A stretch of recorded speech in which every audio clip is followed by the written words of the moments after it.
तो आज मैं आप लोगों को एक बहुत ही ज़्यादा इंटरेस्टिंग कहानी सुनाना चाहता हूँ और ये कहानी आपके बहुत काम आने वाली है। लेकिन उससे पहले मैं थोड़ी हॉस्पिटल की लाइफ आप लोगों को दिखाना चाहता हूँ। मैं सुबह ब्रेकफास्ट करने के बाद अप्रोक्स 9-9:30 तक हॉस्पिटल पहुंच जाता हूँ और कोशिश ये रहती है कि मैं सबसे पहले ओपीडी जाऊँ, क्योंकि कुछ पेशेंट ऐसे होते हैं जो सुबह 3-4-5 बजे हॉस्पिटल आ जाते हैं। तो इस टाइप के पेशेंट बहुत दूर से आते हैं, तो मेरी प्रायोरिटी ये रहती है कि इनको सुबह सुबह देख लूँ, ताकि इनकी कोई इन्वेस्टिगेशन अगर करानी हो तो वो सुबह सुबह ही करा के शाम तक मुझे दिखा के वापस अपने घर भी चले जाएं। उसके बाद मैं अपने राउंड की शुरुआत करता हूँ और मैं अपना राउंड हमेशा इमरजेंसी से शुरू करता हूँ, क्योंकि यार ये एक ऐसी जगह होती है जहाँ पर सबसे ज्यादा क्रिटिकल पेशेंट होते हैं और सबसे ज्यादा अनसर्टेनिटी होती है। क्योंकि जब भी किसी मरीज को इमरजेंसी की जरूरत पड़ती है वो अचानक से पड़ती है और मरीज के साथ वाले भागम भाग में उसको इमरजेंसी लेकर आते हैं और यहाँ पर आकर भी बहुत ज्यादा अनसर्टेनिटी होती है। कौन से डिपार्टमेंट का पेशेंट है, क्या उनको प्रॉब्लम है, क्या वो प्रॉब्लम पता चल गई है या नहीं चली है, क्या जांचें हो गई हैं, क्या जांचें होनी बाकी हैं। तो मैं चाहता हूँ कि हमेशा उस अनसर्टेनिटी को जितना हद तक हो सके उसको दूर कर दो और अटेंडेंट्स को एक क्लियर पिक्चर मिल जाए कि हाँ, हमारे मरीज को ये बीमारी है, इस वजह से वो इमरजेंसी में आए हैं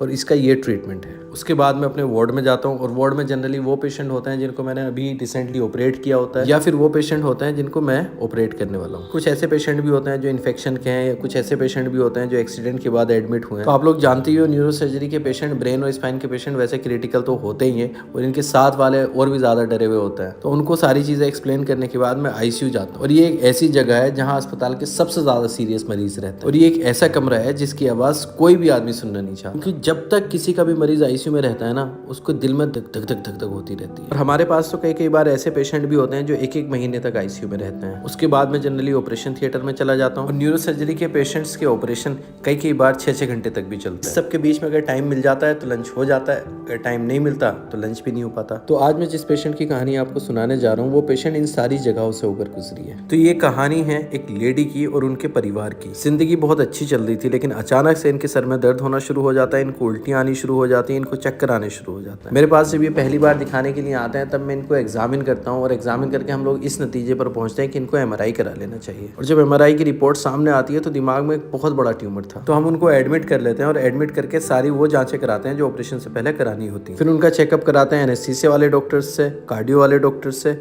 और मेडिसिन वाले डॉक्टर्स से, ताकि ऑपरेशन से पहले हम लोग पूरे श्योर हो जाएं कि कहीं पर कोई चीज छूट तो नहीं रही है। उसके बाद इनको मैं ऑपरेशन थिएटर में लेता हूँ। इनका ऑपरेशन करीब 4 से 5 घंटे चलता है। तो ऑपरेशन थिएटर से जब मैं बाहर आता हूँ तो मुझे इस बात की तो खुशी थी कि मैंने ट्यूमर पूरा निकाल दिया है, लेकिन इस बात का डर भी बहुत ज्यादा था कि कहीं ऐसा ना हो कि ट्यूमर के साथ साथ ब्रेन का कोई नॉर्मल पार्ट भी निकल गया हो, कहीं ऐसा ना हो कि ऑपरेशन के बाद ये कोमा में चली जाए, कहीं ऐसा ना हो कि ऑपरेशन के बाद इनकी कंडीशन पहले से भी ज्यादा खराब हो जाए। और इसी कश्मकश में हम इनको आईसीयू में शिफ्ट कर देते हैं। एक दिन ये वेंटिलेटर पर रहती हैं, अगले दिन ये वेंटिलेटर से बाहर आ जाती हैं। जब ये अपने हाथ पैर चलाना शुरू कर देती हैं तब मुझे बड़ा सुकून मिलता है, ऐसे जैसे कि दिल से एक बोझ उतर सके हो। फिर इनको 2 दिन हम और आईसीयू में रखते हैं, वार्ड में शिफ्ट हो जाती हैं, घर चली जाती हैं, टाँके कटाने के लिए वापस आती हैं, फिर घर चली जाती हैं। आज ऑपरेशन के 4 महीने के बाद जब ये ओपीडी में आई हैं तो इनको पहचानना मुश्किल है कि इनका ऑपरेशन हुआ था। और जानते हो, इनकी इस जर्नी में सबसे ज्यादा साथ अगर किसी एक चीज ने दिया है तो वो था इनका इंश्योरेंस। जानते हो, जब हेल्थ इंश्योरेंस होता है तो क्या होता है, तो आपको ये डर नहीं होता कि आपका ऑपरेशन में कितना पैसा खर्च होगा, आपको ये डर नहीं होता कि आपका पेशेंट आईसीयू में कितने दिन रुकेगा, आपको ये डर नहीं होता कि कहीं पैसे की कमी से इलाज कंप्रोमाइज तो नहीं होगा। इसलिए मेरा तो ये मानना है कि आज के दौर में हेल्थ इंश्योरेंस होना